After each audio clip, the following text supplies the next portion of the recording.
नमस्कार दोस्तों, target with PS Parihar channel में आपका स्वागत है। सुबह के इस वीडियो में ऐसी सूचनाएं होती हैं जो विभिन्न समाचार पत्रों पर छाई हुई होती हैं और विद्यार्थियों के लिए आवश्यक होती हैं। तो आइए शुरू करते हैं और देख लेते हैं कि आज के समाचार पत्रों में विद्यार्थी जीवन से संबंधित कौन-कौन सी सूचनाएं। आगे बढ़ने से पहले एक सूचना उन विद्यार्थियों के लिए है जो विद्यार्थी ऐसी भर्ती की तैयारी कर रहे हैं जिसमें हिंदी पूछी जाती है।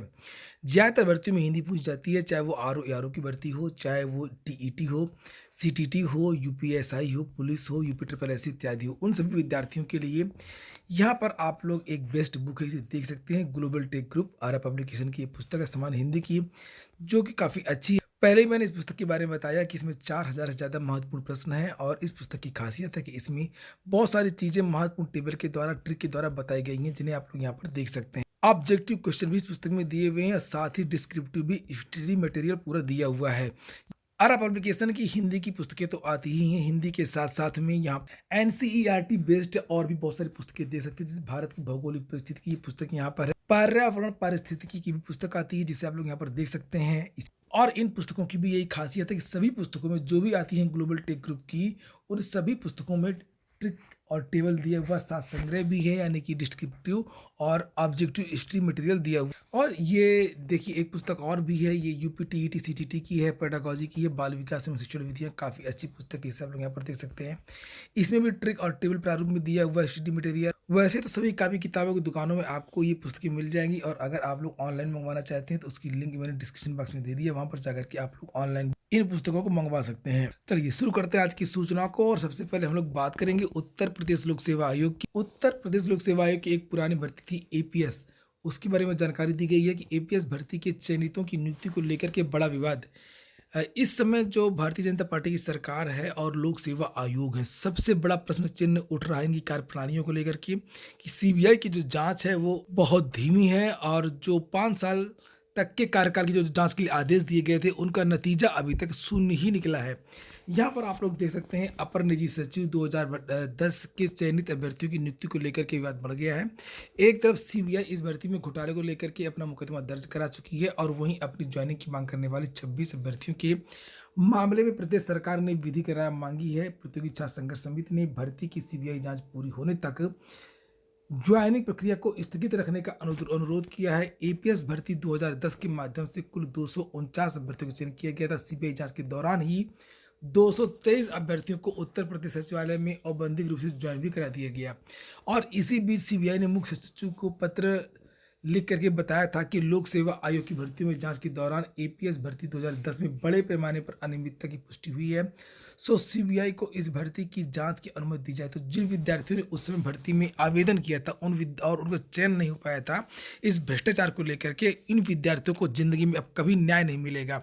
और चूंकि ये प्रक्रिया इतनी लंबी हो गई है कि आगे अगर कुछ भी होगा तो वो विद्यार्थी तैयारी छोड़ करके, प्रयागराज छोड़ करके चले गए होंगे। इसी तरीके से योगी सरकार से विद्यार्थियों को और भी बहुत सारी उम्मीदें थी कि बहुत सारी भर्तियां रद्द होंगी, चाहे वो आरओ एआरओ 2013-14 या लोअर 2013 या 14 में जो वैकेंसी आई थी उसमें भ्रष्टाचार के बहुत चर्चे हुए थे। एक कानून को आरआई की भर्ती आई थी लोक सेवा आयोग से, उसमें भी बहुत ज्यादा करप्शन की चर्चाएं थी। लेकिन जांच चल रही है तो चल रही है और पता नहीं कब तक चलेगी। पीसीएस की भी जांच चल रही थी 15 इत्यादि की। फिलहाल तो 26 विद्यार्थी रुके हुए थे इनकी ज्वाइनिंग को लेकर के। प्रतियोगी छात्र संघर्ष समिति ने सीबीआई जांच पूरी होने तक ज्वाइनिंग की प्रक्रिया को स्थगित करने का अनुरोध किया है। मांग की कि जब तक जांच पूरी नहीं होती है इन विद्यार्थियों को ज्वाइन न करवाया जाए। तो वहीं पर लोक सेवा आयोग ने प्रवक्ता भर्ती की स्क्रीनिंग परीक्षा के बारे में यहाँ पर जानकारी दी गई है। प्रवक्ता भर्ती की स्क्रीनिंग परीक्षा में 218 हुए सफल, परिणाम जारी हुआ है। लिखा हुआ कि 4 विषयों का परिणाम जारी किया गया है और बाकी 8 विषयों का परिणाम बाद में जारी किया जाएगा। राजकीय होम्योपैथिक कॉलेजों में कुल 130 पदों पर भर्ती होनी है। इसके बाद में लिखा डिप्टी सीएम को पत्र, टीजीटी और पीजीटी 2022 के तहत, जिसके बारे में मैंने कल देर शाम को वीडियो बनाया था। टीजीटी पीजीटी 2022 के तहत सीटों की संख्या बढ़ाए जाने और परीक्षा तिथि घोषित करने की मांग को लेकर के माध्यमिक शिक्षा सेवा चयन बोर्ड अभ्यर्थियों का क्रमिक अनशन 12वें दिन भी रविवार को जारी रहा। इस दौरान अभ्यर्थियों ने deputy CM Keshav Prasad Maurya, deputy CM Brajesh Pathak और कैबिनेट मंत्री नंद गोपाल गुप्ता नंदी और पूर्व मंत्री सिद्धार्थ सिंह व विधायक हर्षवर्धन वाजपेयी को पत्र लेकर के अपनी मांगे दोहराई हैं। तो वहीं पर शीतला प्रसाद ओझा के नेतृत्व में आज कुछ छात्र प्रयागराज से लखनऊ रवाना हुए हैं, जिसमें से एलटी ग्रेड शिक्षक भर्ती, टीजीटी पीजीटी इत्यादि मांगों को शासन के समक्ष रखा जाएगा। विद्यार्थी विभिन्न मंत्रियों और अधिकारियों से मिलेंगे। जो भी अपडेट्स होंगी आपको इस चैनल के माध्यम से दे दी जाएंगी। अगली सूचना एसएससी की भी है। इसी समाचार पत्र में आप देखेंगे, यहाँ पर लिखा हुआ प्रमाण पत्रों के सत्यापन के लिए पहुंचे 162 अभ्यर्थी। कर्मचारी चयन आयोग की ओर से कंबाइंड ग्रेजुएट लेवल सीजीएल भर्ती 2021 की टियर 3 परीक्षा में सफल अभ्यर्थियों के प्रमाण पत्रों का सत्यापन शुरू कर दिया है। और लिखा कि 300 अभ्यर्थियों के सापेक्ष केवल 162 अभ्यर्थी ही पहुंचे। अगली सूचना एडेड स्कूलों में जो लिपिक भर्ती है उसके बारे में है। लिखा एडेड स्कूलों में पीईटी के सामान्यीकृत यानी नॉर्मलाइजेशन अंक के आधार पर होगा चयन। ये भर्ती पिछले साल इसका विज्ञापन निकला था और बीच में रुक गई। और लिखा कि पूर्व में परसेंटाइल स्कोर के आधार पर टंकण परीक्षा में शामिल करने के निर्देश दिए गए थे।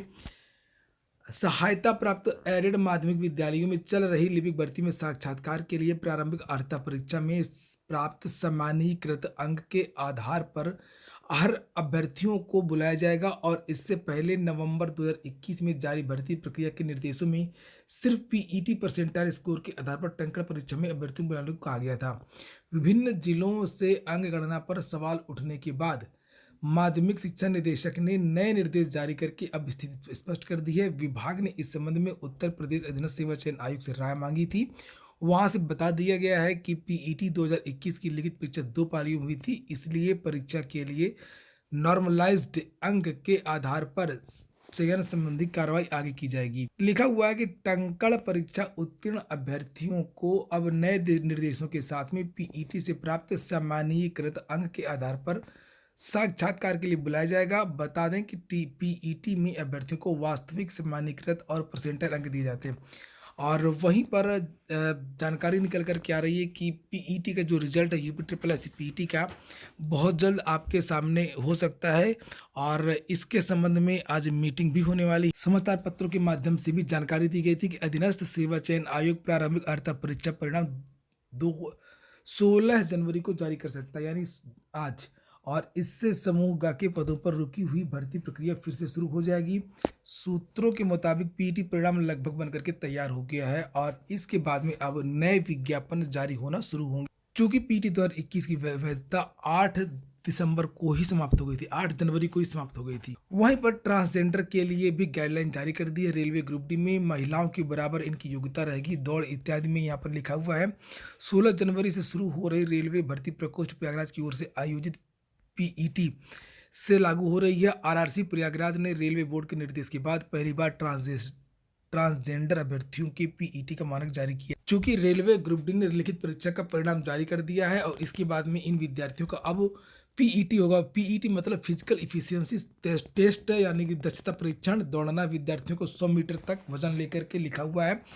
लिखा है कि 100 मीटर की दूरी 2 मिनट में महिला और ट्रांसजेंडर अभ्यर्थियों को 20 किलोग्राम। तो जितना महिला को 20 किलो लेना है उतना ही ट्रांसजेंडर को लेना है। खाली पुरुषों के लिए 35 किलोग्राम अलग कर दिया। तो इनको महिलाओं के बराबर रखा गया है। ट्रांसजेंडर्स को, महिलाओं को 100 मीटर की दौड़ लगानी है 2 मिनट में और पुरुषों को 35 किलोमीटर की जो दौड़ है, 35 किलोग्राम का जो वजन है वो 1000 मीटर यानी लगभग 1 किलोमीटर तक दौड़ना है और 5 मिनट 40 सेकेंड में। तो ये चीज़ें निश्चित कर दी हैं और अब ये जो फिजिकल है अलग अलग शहरों में शुरू हो रहा है। अंतिम सूचना है एक खेल जगत की और बहुत बड़ा रिकॉर्ड कल टूटा है। या 2 रिकॉर्ड बने हैं कल। एक तो ये कि भारत ने श्रीलंका को 317 रन से हराया है, जो कि वनडे इतिहास की सबसे बड़ी जीत है। और यहाँ पर आप लोग देख सकते हैं कि इसमें 3 लोगों का बहुत बड़ा योगदान था। एक तो विराट कोहली 166 नाबाद और शुभमन गिल 116 और मोहम्मद सिराज जिन्होंने 4 विकेट लिए। रिकॉर्ड कौन सा टूटा है? एक तो ये कि सबसे बड़ी जीत हुई है 317 रन वाली, और दूसरा ये कि सचिन ने अपने घरेलू जगह पर केवल 20 शतक मारे थे और वहीं पर वनडे में ये विराट कोहली ने 21वां शतक बना दिया है। लिखा घरेलू मैदान पर एक दिनी में उनका 21वां शतक रहा। उन्होंने सचिन तेंदुलकर को छोड़ दिया है। हालांकि अभी कुल शतकों की बात करें तो अभी भी सचिन तेंदुलकर के सबसे ज्यादा शतक। भारत ने जहां पर 390 रन बनाए थे 50 ओवर में, वहीं पर श्रीलंका 73 रन बना करके ही आउट हो गई। भारत ने यह सीरीज 3-0 से जीत ली है। ये हो गया आज का वीडियो। पूरा वीडियो सुनने के लिए बहुत बहुत धन्यवाद।